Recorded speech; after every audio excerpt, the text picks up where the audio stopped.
Welcome to Shriram's IAS. My name is Aman Sharan, and today in our series of PYQs, we'll be dealing with the essay topic.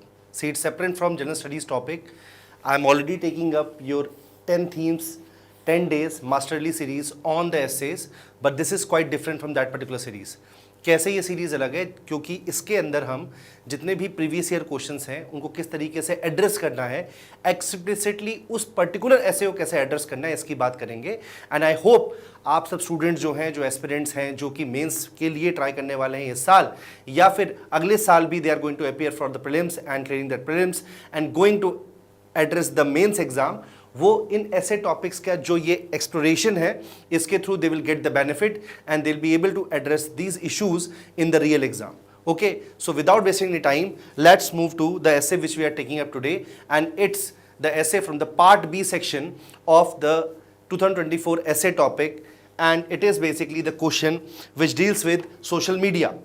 Social media is triggering fear of missing out amongst the youth, precipitating depression and loneliness. Okay, I just want you all to look into this particular essay topic once again, and I will repeat it. Social media is triggering fear of missing out, जो कि हम colloquially और urban language में we call it fear of missing out, FOMO.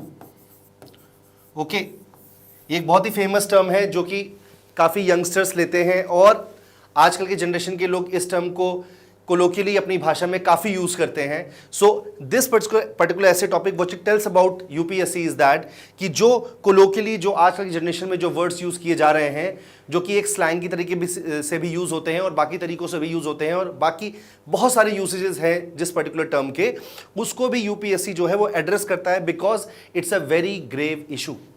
Why is it a grave issue? Because while deconstructing this particular essay topic, you need to understand that why UPSC asked this. Just read this question again, read this essay topic again. Social media is triggering fear of missing out amongst the youth, precipitating depression and loneliness. Okay, youth के अंदर depression, loneliness, depression and loneliness, ये एक nation के लिए कहीं से भी सही नहीं है because we are a developing nation और we are still a nation in building. So that's why youth which is going to be the force to reckon with, which is a force to reckon with, उनके case में अगर इस तरह के issues और mental issues आ रहे हैं जैसे कि depression, loneliness, that it need to be addressed. And what UPSC requires from you all is that you need to ponder over such issues and you need to have an opinion about and your own say about such issues so that they can judge you on the basis of your knowledge. Okay, your take, your opinion, all these kind of things. Okay, अब जैसे कि last time जब PYQ में philosophical ऐसे address किया था, ये question जो है ये कहीं ना कहीं एक तरीके का we can say it comes in between philosophical as well as ethical as well as technological related. So this particular essay requires your profound knowledge. जैसा कि मैं बाकी एसेज में भी कह चुका हूं और अपने सेशन जो मास्टरली सीरीज है उसमें भी बात कर चुका हूं कि हमें कहीं ना कहीं क्लासिक एसेज की तरफ बढ़ना है. तो इस पर्टिकुलर ऐसे टॉपिक को भी हम क्लासिकल एसे के चश्मे से ही देखेंगे. Are you getting me? See the thing is, क्यों क्लासिकल ऐसे के चश्मे से देखेंगे? Because see there is a huge possibility कि इस तरह के टॉपिक्स में जीएस के आंसर की तरफ आप बढ़ जाएं. ओके, और ये बार बार मैं रिकरिंग ये थीम रखता हूं अपने सेशंस की that you all should not dive towards a GS answer. तो यहां पे कहीं ना कहीं आपका ओपिनियन मैटर करता है, कहीं ना कहीं एसे व्हाट यू नीड टू से requires a certain level of method which need to be taken care of in this particular essay. Okay, so without wasting time, let's move to the first part of this particular session, which is understanding the essay. See, understanding the essay is very important because as far as UPSC notification is concerned, you all must know that clarity of expression is very much important. और वो clarity of expression कहाँ से आएगा? वो clarity of expression तभी आ पाएगा when you are able to decipher, when you are able to understand the topic of the essay. Okay, and while deciphering that essay, you need to understand the essay, and understanding the essay will move in this particular fashion that the essay is structured around 3 layers. This essay has 3 layers. You need to understand that. Okay, what are those 3 layers? First one is social media as a force. Okay, a technological, cultural and behavioral influencer. Social media के बारे में जितनी बात की जाए उतनी कम है आज के टाइम पे because we are so much influenced by the social media that our every action is circled around it. और तो और जैसे कि ये सेशन भी है वो YouTube पे है which is social media. So try to understand that this particular thing is very much important, need to be addressed in your particular essay. So while understanding this essay, you need to give due importance to this particular term, which is social media as a force, and you need to address these issues while you write your essay. Getting it? Now the next one is FOMO. FOMO is another term which you need to decipher, which you need to understand in this particular essay while writing this essay, and which is basically the psychological anxiety of being excluded or left behind. ये meaning आपको जानना जरूरी है, और कहीं ना कहीं आप ये मीनिंग जानते भी होंगे, लेकिन इस पर्टिकुलर वर्ड को एक तरीके से जार्गन के थ्रू, टेक्निकल वर्ड्स के थ्रू, और कुछ ऐसे वर्ड जो कि स्पेसिफिक है अबाउट फोमो, जैसे कि एंजाइटी हो गया या फिर फियर ऑफ बीइंग एक्सक्लूडेड हो गया, इस तरह के टर्म से आपको कॉम्प्लीमेंट करना पड़ेगा, so as to make the evaluator understand that you have a certain level of nuanced understanding about this particular term, not the general understanding. Okay, because generally तो FOMO word ज़्यादातर students आपके age group के जानते ही होंगे कि FOMO का मतलब क्या है, तो कहाँ और कैसे आप अपने आप को अलग कर पाएंगे बाकी एस्पिरेंट से, ये बहुत ज़्यादा ज़रूरी हो जाता है. Getting it? Now the next one is consequences. Okay, consequences, especially among the youth, rising loneliness, अकेलापन, राइजिंग लोनलीनेस. जबकि आप देखिए social media has been formed to increase connectivity. If you might have seen the movie related to Facebook social network, the famous movie, in that also it was initiated by the founder of Facebook, Mark Zuckerberg, while he was lonely, and loneliness was a recurring theme.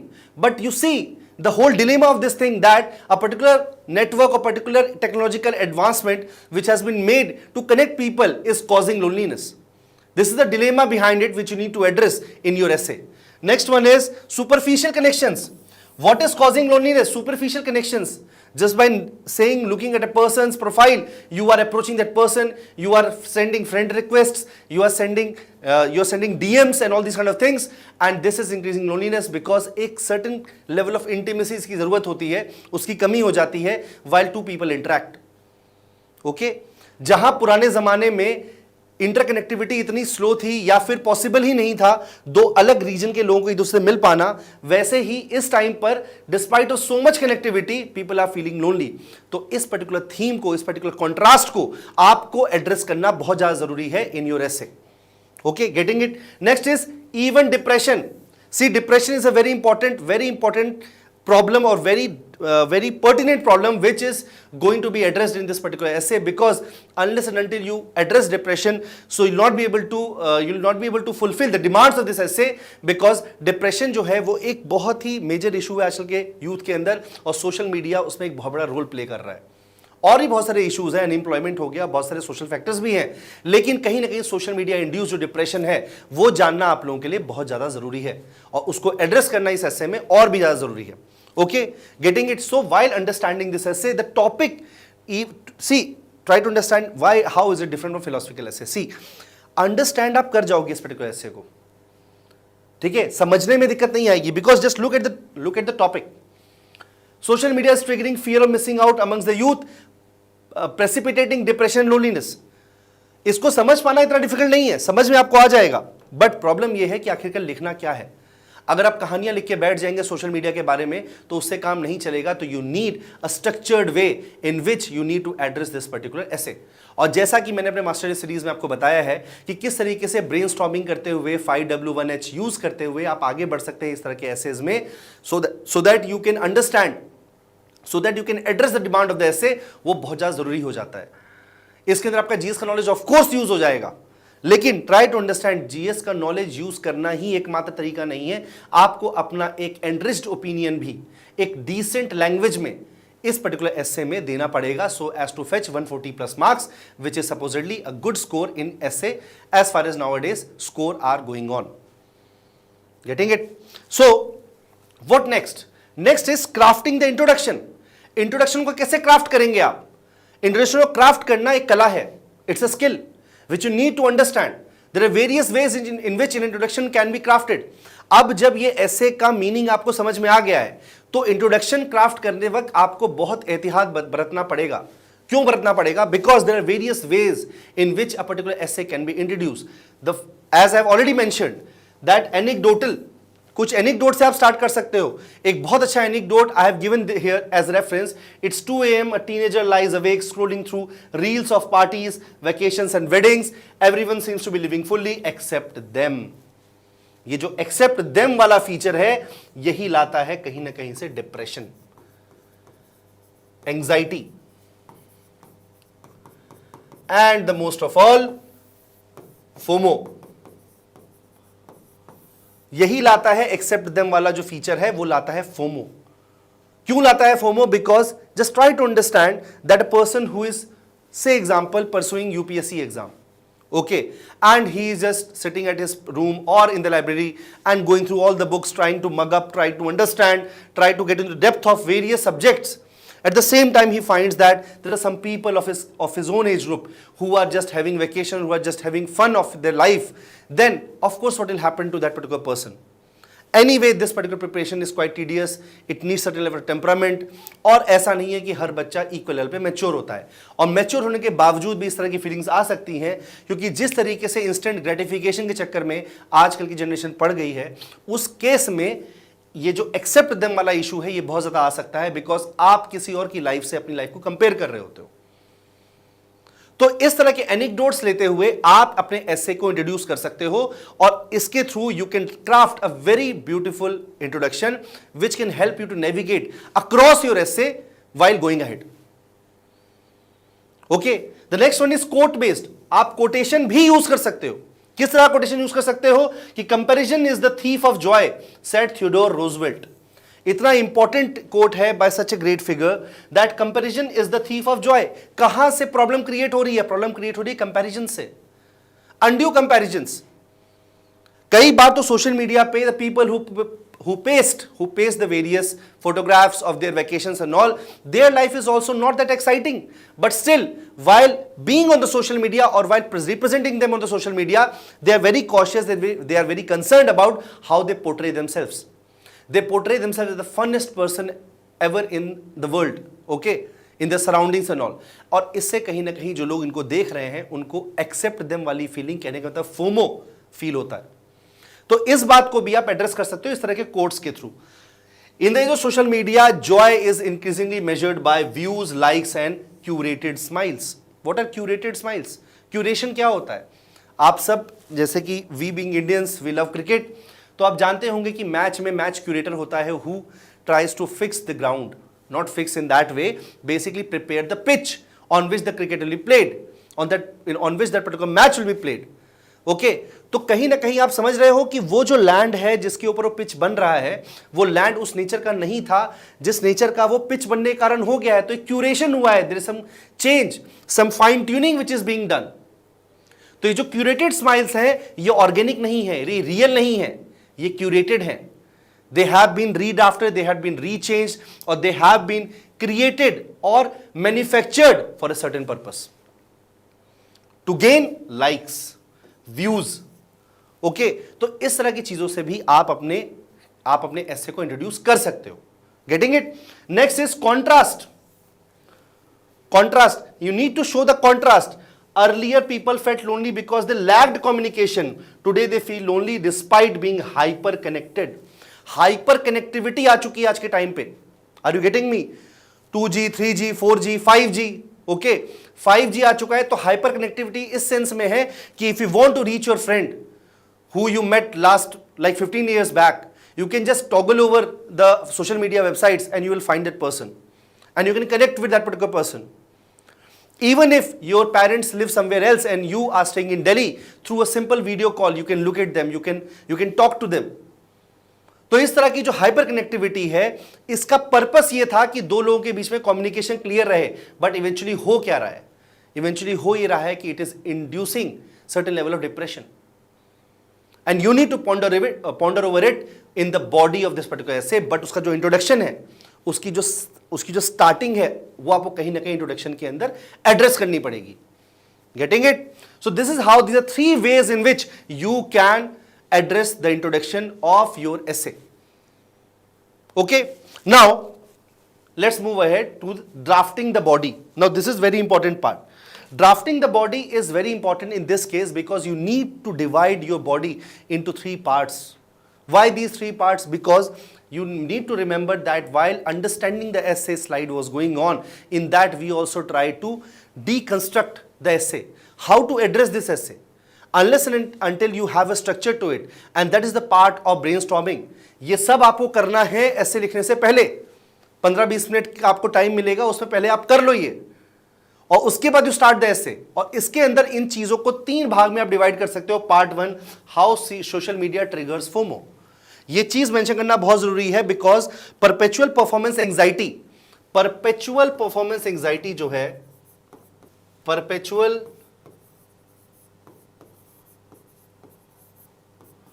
Performance anxiety, क्या है ये term आखिरकार, और क्यों हम बात कर रहे हैं in the part 1 of the body, that is how social media triggers FOMO. See, try to understand. Anxiety एक ह्यूमन इमोशन है, एक ह्यूमन फीलिंग है. ओके, एंजाइटी होना कोई बुरी बात नहीं है, लेकिन परपेचुअली रहना anxious is not good. Why it is not good? See, exam है आपका, आपने बहुत पढ़ा, आप यूपीएससी का प्री देने के लिए गए, ओके, आप मेंस देने के लिए गए, आपने बहुत पढ़ लिया है, बहुत मेहनत की है, तो एक सर्टेन लेवल ऑफ एंजाइटी रहती है कि क्या मैं जितनी मेरी प्रिपरेशन हुई है उसके हिसाब से परफॉर्म कर पाऊंगा क्या. ये एक नॉर्मल एंजाइटी है जो कि हर एक स्टूडेंट के अंदर होती है.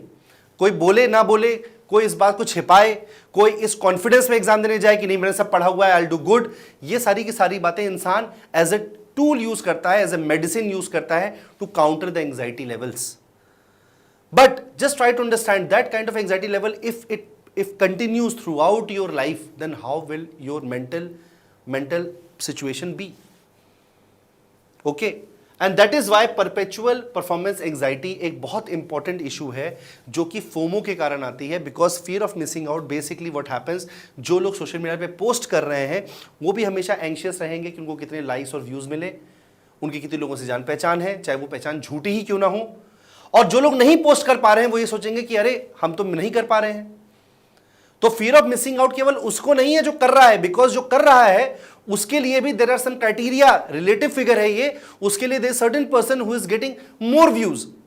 तो the person is getting less views is under the fear that why that particular person is not getting more views, and a person who is not posting at all, just toggling through, just looking at those photos, is having that fear that I'm not enjoying the life in the way they are. I'm not as famous as they are. I'm not as capable as they are. So that's why these kind of things are very much important, and that's why जो perpetual performance anxiety है, it is basically hampering the youth. इसके कारण कहीं ना कहीं जो mental well-being है youth की वो खराब होती जा रही है. और वंस दिस ट्रिकल डाउन, और वंस दिस इज एस्टैब्लिश्ड, और once this gets into the whole personality of a particular young person, then it becomes really hard for that person to perform anywhere. Okay, because always he'll be anxious, and being anxious always is not right. Then it becomes a clinical issue, a medical condition. कभी कभी anxiety होना is fine, but हमेशा anxious रहना is not fine. Then it is a medical condition. Okay, so that is one thing which you need to take care of in the part 1. What about part 2? Impact, depression, loneliness. ये बहुत important है. Depression और loneliness को address करना बहुत ज़्यादा important है, because depression और लोनलीनेस से बेसिकली कंपैरिजन और अंडर अचीवमेंट की फीलिंग आती है. ओके, डिप्रेशन आता है कंपैरिजन से, जैसा कि मैंने पहले ही पार्ट में बताया आपको कि कंपैरिजन से और अंडर अचीवमेंट के डर से.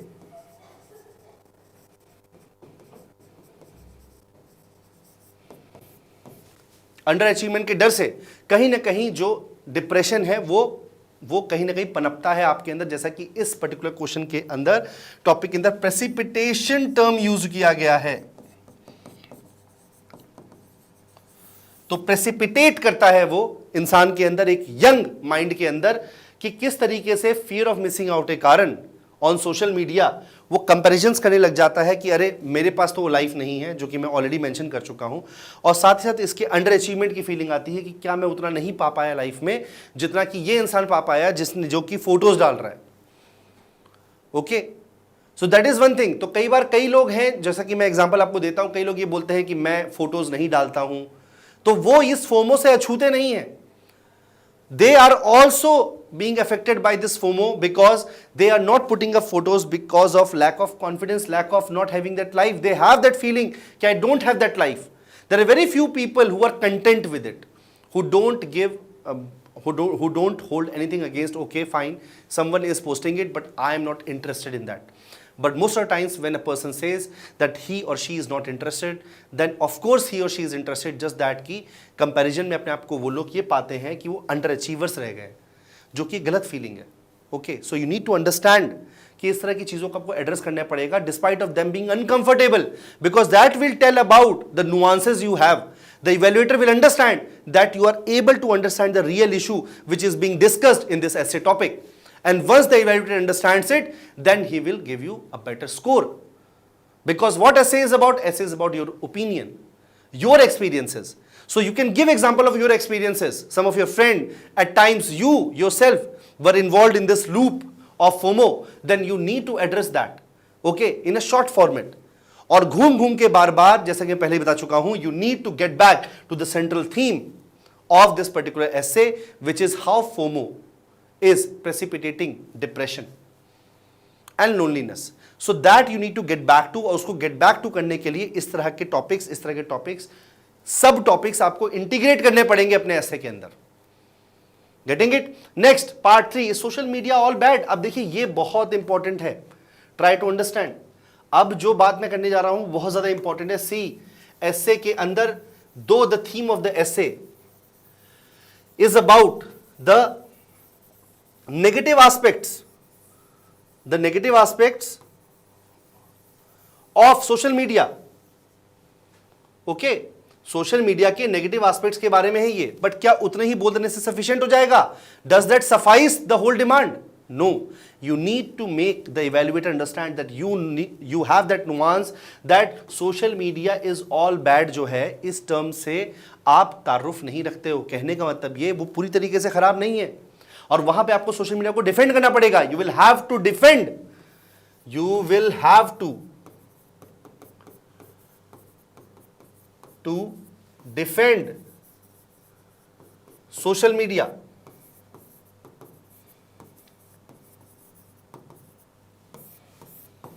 ओके, सोशल मीडिया को आपको डिफेंड करना पड़ेगा. क्यों डिफेंड करना पड़ेगा?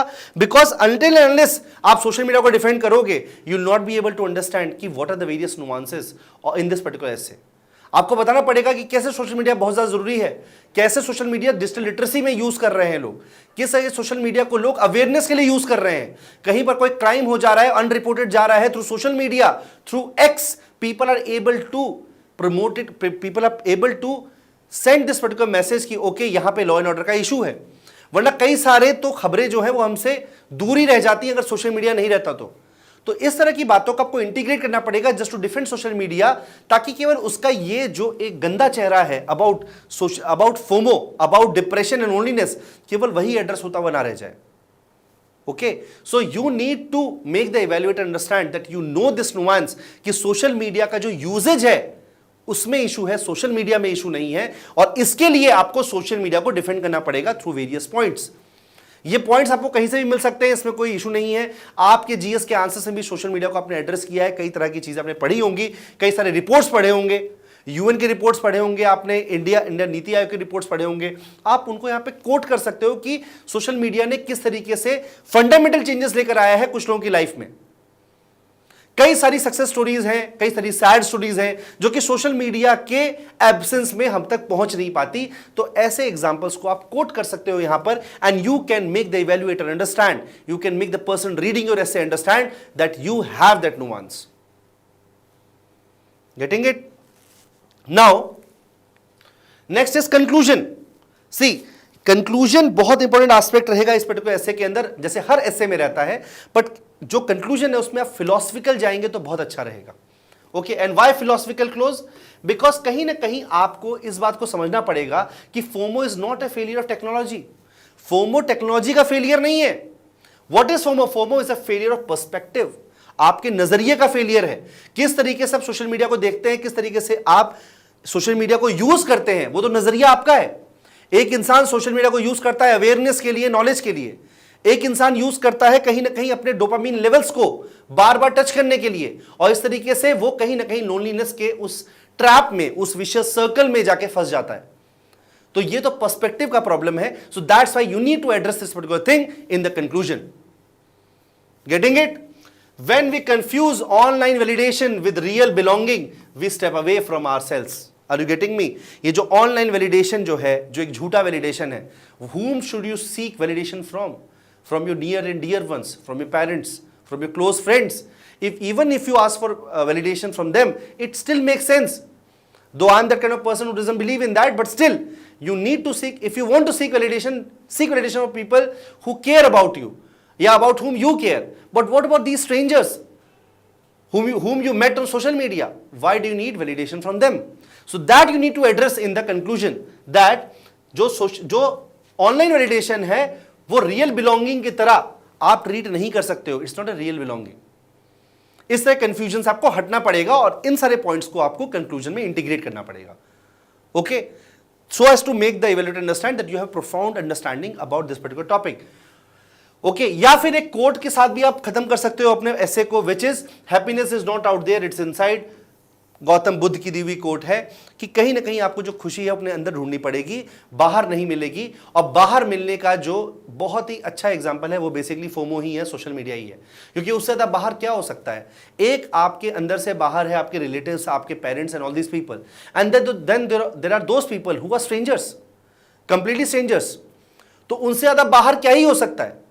सो that's why Gautam Buddha is saying that try to find happiness not out there but inside. And once you have found it inside, then you are content about it, then you will not care about what people are posting there, and then you will not have this FOMO, which is basically fear of missing out. Okay?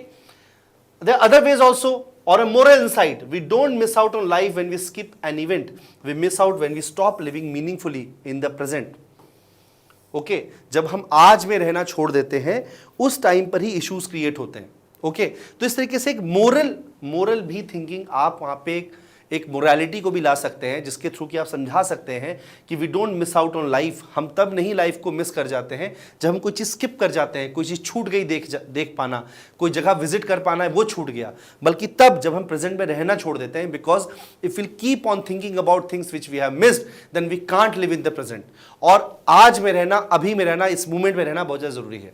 अभी जब मैं ये video आपको explain कर रहा हूं, अगर आप इस वीडियो को नहीं ध्यान से देख रहे हैं, जब भी ये वीडियो प्रीमियर होगा तब अगर आप ध्यान से नहीं देख रहे हैं, तो फिर you are not living in the present. If while going through this video, if you keep on thinking about what you could have written in the exam, then you are doing a wrong thing. You need to live in the present, and that will help you to not have FOMO about any other thing. Because if you are living in present, then you will try to make the best out of it, and then this FOMO thing and the social media's negative aspect will not affect you at all. Okay, are you getting me? So what I want to say to you is that कि इस तरह के जो ऐसे के topics हैं उनको आप बहुत ही ध्यान से आपको एड्रेस करना है. Okay, and I would suggest all of you, as I suggest in my Masterly series, Mastering Essay, 10 days 10 themes, that keep on writing essays, because अब ज़्यादा दिन बचे हुए नहीं हैं आपके मेंस में, so that you are able to address these kind of topics in the essay also. because एकदम से जाके अगर आप essay लिखेंगे एग्जाम के अंदर तो I hope कि वो अच्छा जाए, लेकिन इस चीज़ के चांसेस बहुत ही कम है, एम्पेरिकल प्रूफ बहुत कम है. जब एक अनप्रिपेयर्ड इंसान ऐसे लिखने जाता है तो वो जीएस का आंसर लेके आ जाता है, और जैसा कि पिछले कुछ सालों में देखा जा रहा है कि ऐसे का स्कोर कम होता जा रहा है. तो I request you all that go through some classical essays and classical essay writing methods, so that you can address this particular essay thing in the exam in an efficient way, and you are able to score 140 plus score in essay, और वो आपके selection में help करे, 20-30 number add कर दे, so that you can get a decent rank and you can get the post and cadre which you basically expect. Okay, so that's it for today's session. Thank you.